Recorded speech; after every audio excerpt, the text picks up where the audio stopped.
విలువనిచ్చే పని చేసేది, రెండవది నయనం అనగా కళ్ళు. మనకు భగవంతుడు ఇచ్చినప్పుడు సృష్టిలో తల్లిదండ్రులు మనల్ని భూమి మీద తీసుకొచ్చినప్పుడు మొట్టమొదలు సృష్టించేది భగవంతుడు. సృష్టి కార్యాన్ని చేసుకొచ్చి మన భూమి మీద తీసుకొచ్చే తల్లిదండ్రులు అయితే మరి అప్పుడు కళ్ళు తెలుసుకున్న మనము నేటితో సంపూర్ణంగా ఈ గాయత్రి ధారణ అనగా ఉపనయనాన్ని, రెండవ నేత్రాన్ని, మరొక నేత్రాన్ని, ఇంతవరకు మనకు ఉన్న రెండు నేత్రాలే కానీ వాటిని ఒకటి చూసి ఒకటి చూడకుండా ఉంటాం. కారణం ఏంటంటే ఒక రెండు దీపాలు ఇలా పెడితే ఆ రెండు దీపాలని సరిగ్గా మనము రెండు కళ్ళతో చూడలేము. అందుకనే ఇప్పుడు ఉపనయనం చేస్తున్నాం. ఇంకొక నేత్రాన్ని మనము భగవంతుని ద్వారా తీసుకుంటున్నాము. అదే గాయత్రి ద్వారా మనకు రెండవ జన్మను, అంటే ఇప్పుడు మనము ఇంతవరకు ఉన్నటువంటి జన్మ ఏదైతే ఉంది అంటే అది మనము శూద్రుల కింద లెక్క. మరి ఉపనయనం అనగా గాయత్రి ధారణ తర్వాత బ్రాహ్మణుడు అవుతున్నాడు ఇక్కడ.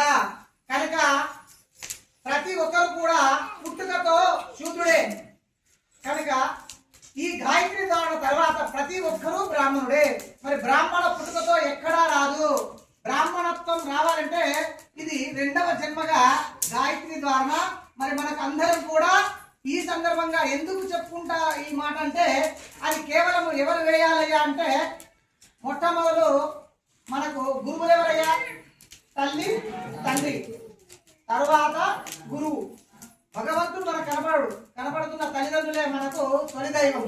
కనుక ఈ ఉపనయనాన్ని తల్లిదండ్రులు ముఖ్యంగా పిల్లవాడికి ధారణ చేయాలి. గురువులు సమక్షంలో చేయిస్తారు, కానీ తల్లిదండ్రులు లేకుండా ఉపనయనాన్ని చేయకూడదు. ఎందుకంటే రెండవ జన్మలు ఇచ్చువారు కూడా వాళ్ళే, ముక్తికి కారకులు. ఇప్పుడు ఉపదేశం చేయాల్సింది ఎవరు అంటే మొట్టమొదటి తండ్రి చేయాలి. ఏ ఉపదేశమైనా తండ్రి చేయాలి, తర్వాతనే గురువు, తర్వాతనే దైవం.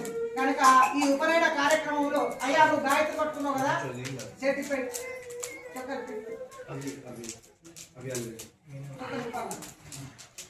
ఎవరైనా గాయత్రి మంత్రము తెలియకుంటే ఇక్కడ ఉన్న మన పురోహితులందరూ కూడా పక్కన ఇద్దరు ఉన్నారు, వాళ్ళందరూ గాయత్రి మంత్రం చెప్తారు. తప్పు లేకుండా మైక్లో కూడా చెప్తుంటారు. దాన్ని విస్తరిస్తూ గాయత్రి వేయాలి. ఓం సహ